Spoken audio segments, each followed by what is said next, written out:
નમસ્કાર, મંતવ્ય ન્યૂઝમાં આપનું સ્વાગત છે અને હું છું આપની સાથે હિરલ। અમે કોર્પોરેટ નામની નવી શ્રેણી શરૂ કરી રહ્યા છે। આ વિશેષ શ્રેણીમાં અમે તમને કોર્પોરેટનો ઉદય, વિવાદ જો કોઈ થયો હોય તો તે વિવાદ અને તેનું પતન પણ બતાવીશું। આ શ્રેણીમાં કોર્પોરેટની વાર્તાઓ એપિસોડ મુજબ બતાવીશું અને તમારી સમક્ષ તેની બધી વાસ્તવિક વાર્તાઓ જાહેર કરીશું। કેટલીક સાંભળેલી અને કેટલીક હજુ જે સાંભળી પણ નથી।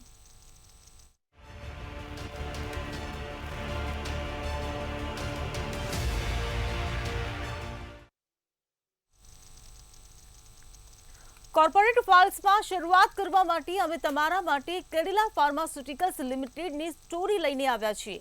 અમે સૌપ્રથમ ચર્ચા કરીશું કે કંપનીની રચના કેવી રીતે અને ક્યારે થઈ અને તેણે ભારત અને વિશ્વમાં તેનું નામ કેવી રીતે બનાવ્યું।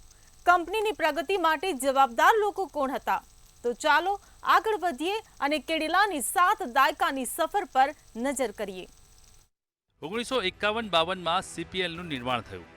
1925માં જન્મેલા રમણભાઈ પટેલ અને 1926માં જન્મેલા ઇન્દ્રવદન મોદીએ અમદાવાદમાં કેડિલા લેબોરેટરી લિમિટેડ એટલે કે CLLની શરૂઆત કરી। ઝાયડસ લાઇફ સાયન્સ લિમિટેડના વર્તમાન ચેરમેન પંકજ પટેલ રમણભાઈના પુત્ર છે અને કેડિલાના વર્તમાન ચેરમેન ડોક્ટર રાજીવ મોદી ઇન્દ્રવદન મોદીના પુત્ર છે। તેઓ પણ કેડિલા લેબોરેટરીઝ લિમિટેડમાં સમયાંતરે જોડાયા હતા। બંને સ્થાપકોએ 43 વર્ષ સુધી બિઝનેસને સારી રીતે ચલાવ્યો હતો અને 1995માં લગભગ ₹500 કરોડનું વેચાણ કર્યું હતું। 1995માં મુખ્ય કંપની કેડિલા લેબોરેટરીઝ લિમિટેડ એટલે કે CLLએ વિભાજન અને પુનર્ગઠનનું નિર્માણ કર્યું। CLLના વિસર્જન પછી 2 નવી સંસ્થાઓની રચના કરવામાં આવી હતી।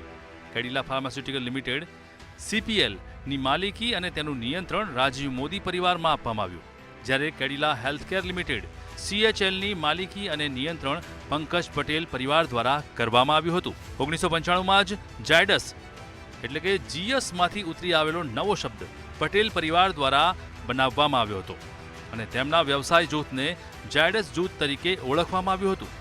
2022માં કેડિલા હેલ્થકેર લિમિટેડને સત્તાવાર રીતે ઝાયડસ લાઇફ સાયન્સ લિમિટેડ નામ આપવામાં આવ્યું હતું। CLLના સ્થાપકો રમણભાઈ પટેલ અને ઇન્દ્રવદન મોદીએ 43 વર્ષ સુધી બિઝનેસનું સંચાલન કર્યું અને 1995માં લગભગ ₹500 કરોડનું વેચાણ કર્યું। આવનારા વર્ષોમાં ધંધાને આગળ ધપાવવાની તૈયારી કરવા માટે રમણભાઈ પટેલ અને ઇન્દ્રવદનભાઈ મોદીએ તેમના પુત્રોને તાલીમ આપવાનું નક્કી કર્યું અને તેમને પારિવારિક વ્યવસાયોની જવાબદારીનો નિભાવવા માટે તૈયાર કર્યા।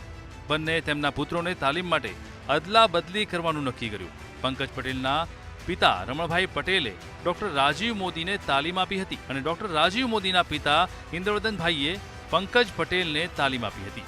પૂરી ઈમાનદારી સાથે પંકજ પટેલ બિઝનેસની યુક્તિઓ સારી રીતે શીખી લીધી હતી, જ્યારે ડોક્ટર રાજીવ મોદી કોઈ પણ રીતે તે વસ્તુઓ શીખી શક્યા નહોતા, જેનાથી પંકજ પટેલનો હાથ ઉપર હતો।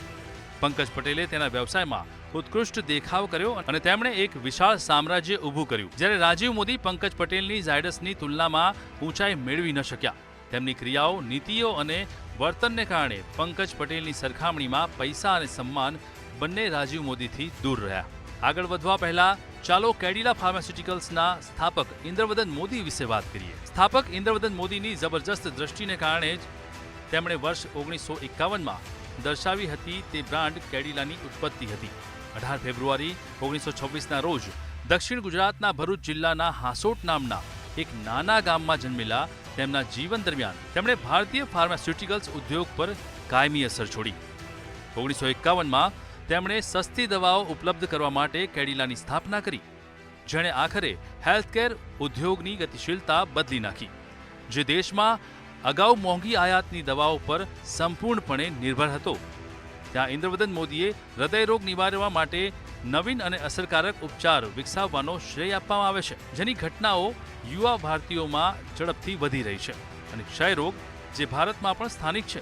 હૃદયથી રાષ્ટ્રવાદી ઇન્દ્રવદન મોદીએ આ મિશનની શરૂઆતથી જ નક્કી કર્યું હતું કે આ બંને દવાઓની કિંમત સરેરાશ ભારતીયો માટે સુલભ બનાવવા માટે ઓછી હોવી જોઈએ। ઇન્દ્રવદન મોદીએ ઇન્ડિયન પેટન્ટ એક્ટ 1970 પસાર કરવામાં અને બાદમાં ભારત સરકારની 1986ની ડ્રગ પોલિસીને આકાર આપવામાં મહત્વની ભૂમિકા ભજવી હતી। તેમના કારભાર હેઠળ કેડિલાએ વિશ્વને નવી first in world formulation offer કરવામાં અને સીમાચિહ્નો પાર કર્યા, જેમાં ઇન્ટ્રાવેનસ સ્વરૂપમાં રાબેપ્લાઝોલનો સમાવેશ થાય છે.